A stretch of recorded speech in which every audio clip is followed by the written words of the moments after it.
Subtitles by the Amanda. Hello dear ones, welcome to Great Wool.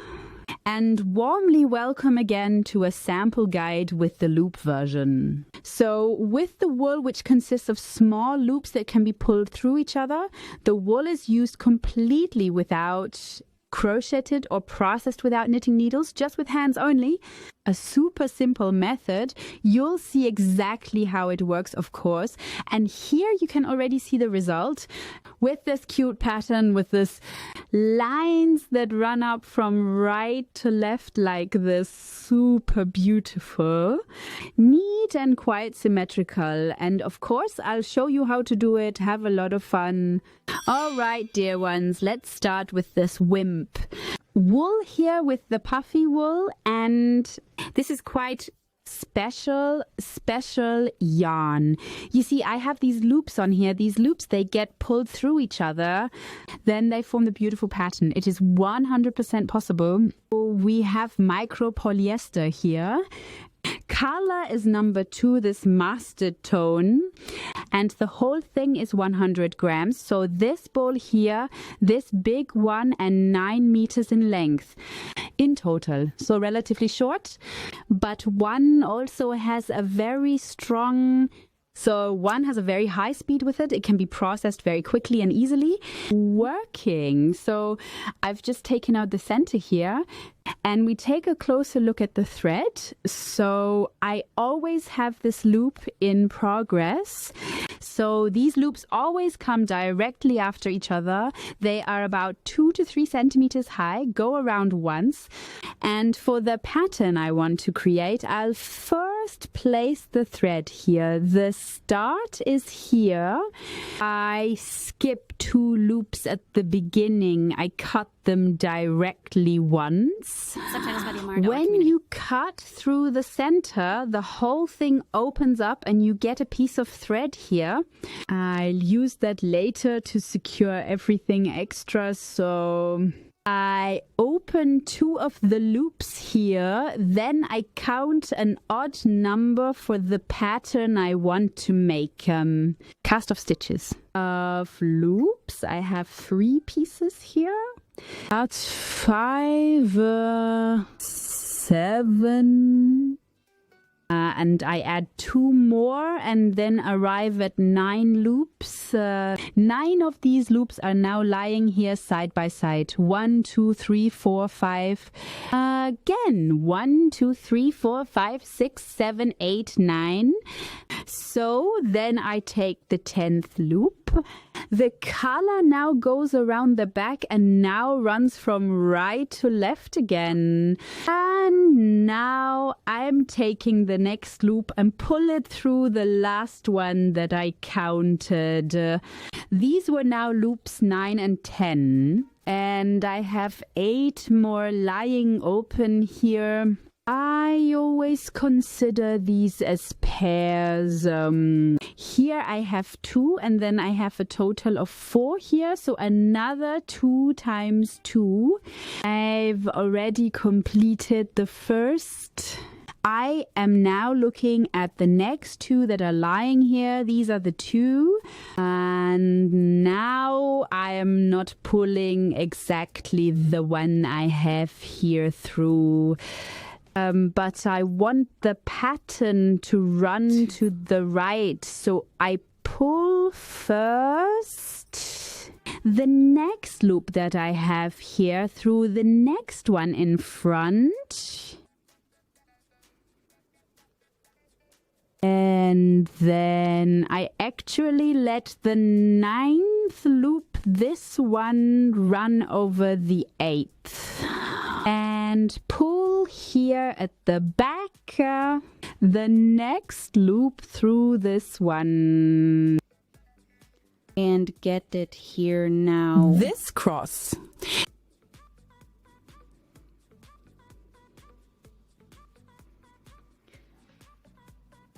Then I have the next 2 lying here again, and I do exactly the same with the next 2 loops.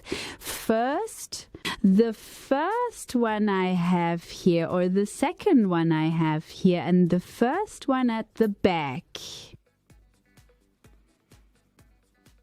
and then the first and the second from the back. So always exactly offset, and now you see the first one is just normally processed at the back. I'll ignore it for now. And here I have the next two, each with the progression to the left. Then the next pair.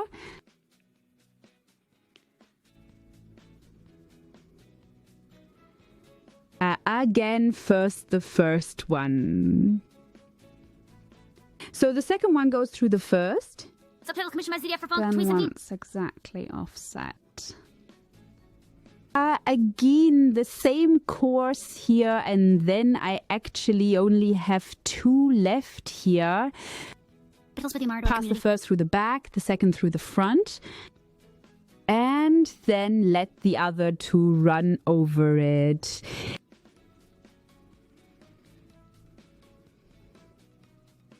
So let's take another look at the whole thing. So I always follow the path to the left over here. Once, twice, 3 times. Viermal, and here behind the individual. Now I wanted to keep going like this, and the whole thing just moves over in the second row. Now, of course, the whole thing can't continue all the way to the left, meaning I take the one farthest to the left at the moment, this one here, and just pull the next loop that I have through from the working thread. I'm now placing the working thread back behind my work and keep doing exactly as I did just now. That means that the loops that go to the right are down and those that go to the left are up. Subtitles from the Amara.org community. This means I pull the next one through here, it goes to the right, and the one that goes to the left, this one here, it goes to the right. Through the next one that I have lying here, through here. So you see now the trend continues here.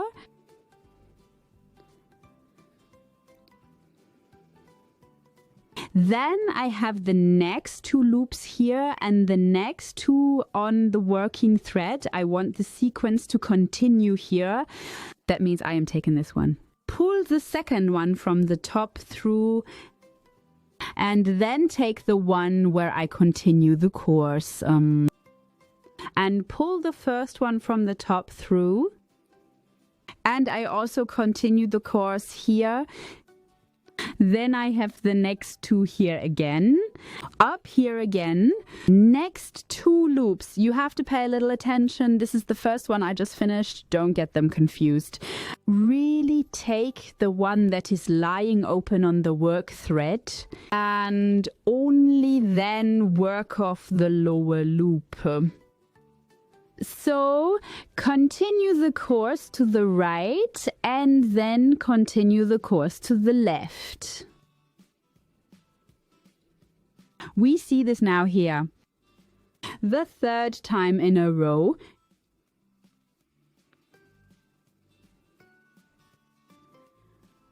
And then we have 2 more open. This is actually the first, the one I just worked on, and that's the one who was really pulled through easily, like the first one here. This is of course offset now because I have an odd number. It always changes which side I pull straight and directly through. And here it's actually not on this side. Here comes a little cross too.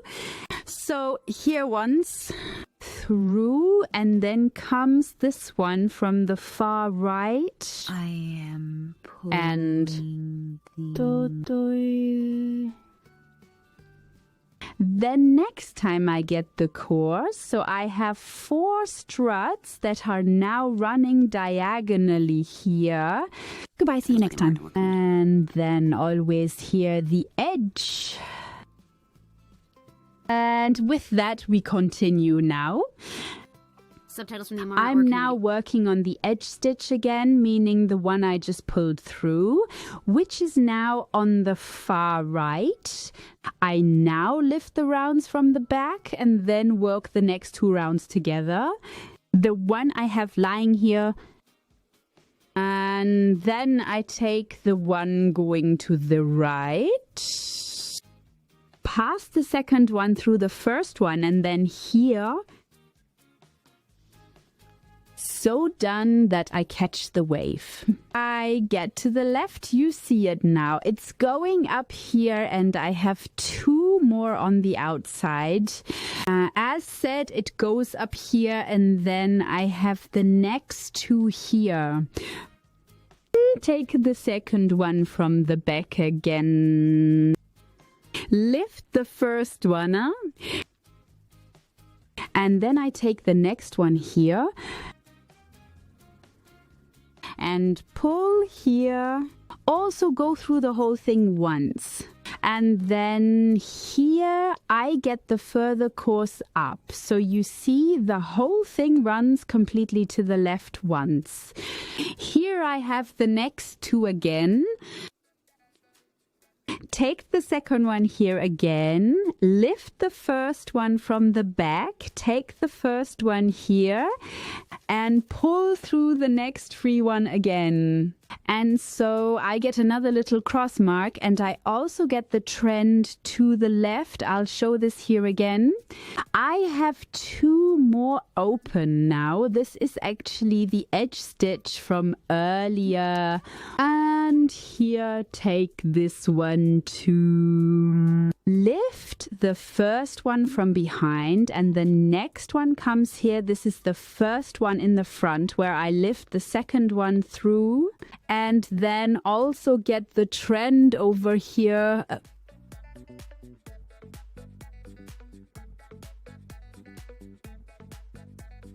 So I have now made 3 rows. Here you can already see the intermediate result very nicely, and it starts again on the side.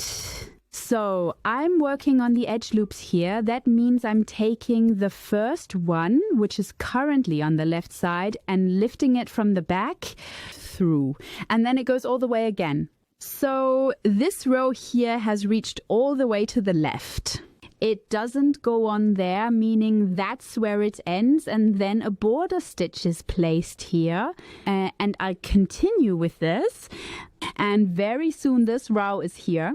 The next one, which is at the very top, arrived on the left. I'll continue this a bit more and show you an update again. And here I have the update for you. So you see the progression naturally gets longer. I always started further, right? Here we had 2 at the beginning.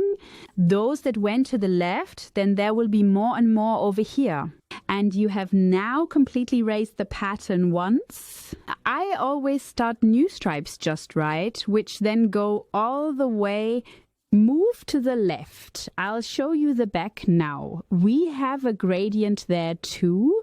Just a little bit on, so not quite this complete mesh look, where here always grasp these 2 strivings, not so interlocked, but rather a bit more crossed here.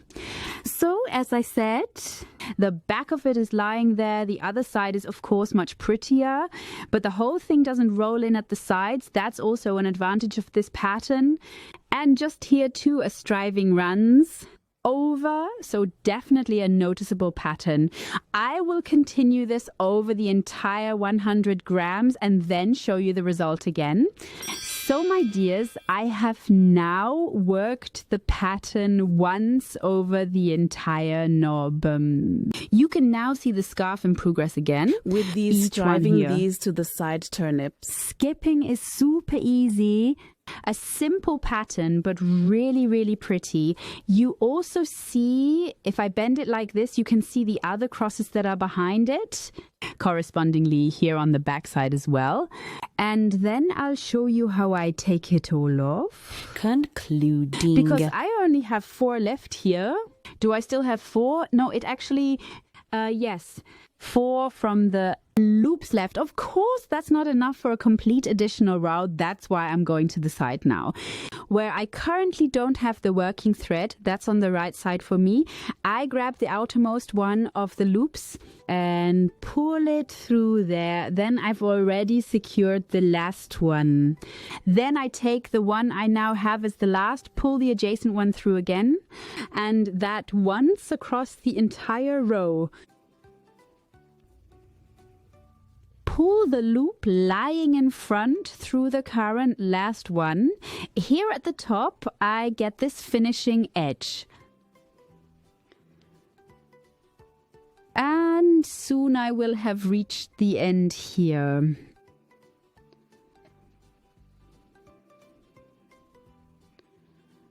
And this was then the last one exposed. This is actually the working thread again. And now I'm cutting the loops once. You see how much thread is actually contained in it. And cut still it, think, I guess, 8. Up to 10 centimeter. Pull the thread through here once. So I have secured the last loop so it cannot say goodbye again. And pull the thread, the working thread, a little bit through here.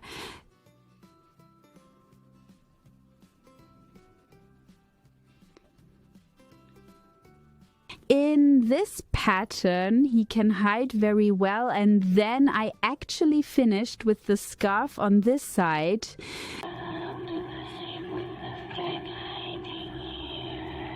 Also on the opposite side, here I actually have the starting thread. Shorten here too. And then pull it through here too.